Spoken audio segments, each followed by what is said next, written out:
Madam, ನೀವು ವಚನ ಸಾಹಿತ್ಯನ ಓದ್ಕೊಂಡಿರ್ತೀರಾ, ಅಕ್ಕನನ್ನು ಓದಿರ್ತೀರಾ. ಅಕ್ಕ ಈಗಿನ ಯುವತಿಯರಿಗೆ ಹೇಗೆ ಮಾದರಿ ಆಗ್ತಾರೆ ಮೇಡಮ್? ಅಕ್ಕ ಈಗಿನ ಯುವತಿಯರಿಗೆ ಮಾತ್ರ ಅಲ್ಲ, ಎಲ್ಲ ಕಾಲದ ಯುವತಿಯರಿಗೂ ಮಾದರಿನೇ.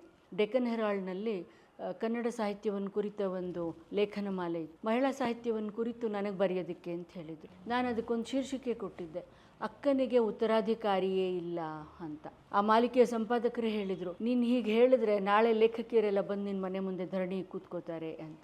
ಇವತ್ತು ನನ್ನ ಅಭಿಪ್ರಾಯದಲ್ಲಿ ಸ್ವಲ್ಪ ಬದಲಾವಣೆ ಆಗಿದ್ದಿರಬಹುದು, ಆದರೆ ಅವಳ ಅಕ್ಕನೂ ಹೌದು, ಮಹಾನೂ ಹೌದು, ದೇವಿನೂ ಹೌದು ಅನ್ನೋದರಲ್ಲಿ ನನಗೇನು ಅನುಮಾನಗಳು ಉಳಿದಿಲ್ಲ.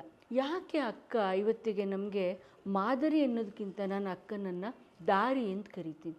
ಯಾಕೆ ಅಕ್ಕನನ್ನು ನಾನೊಂದು ದಾರಿ ಅಂತ ಕರಿತೀನಿ ಅಂದರೆ, ಅವಳು ನಡೆದ ದಾರಿ ಇದೆಯಲ್ಲ, ಅದು ಎಲ್ಲ ಕಾಲದಲ್ಲೂ ನಾವು ಹೆಣ್ಮಕ್ಳು ನಡಿಬೇಕು ಅಂತ ಆಸೆ ಪಡ್ತಾ ಇರುವ ದಾರಿ.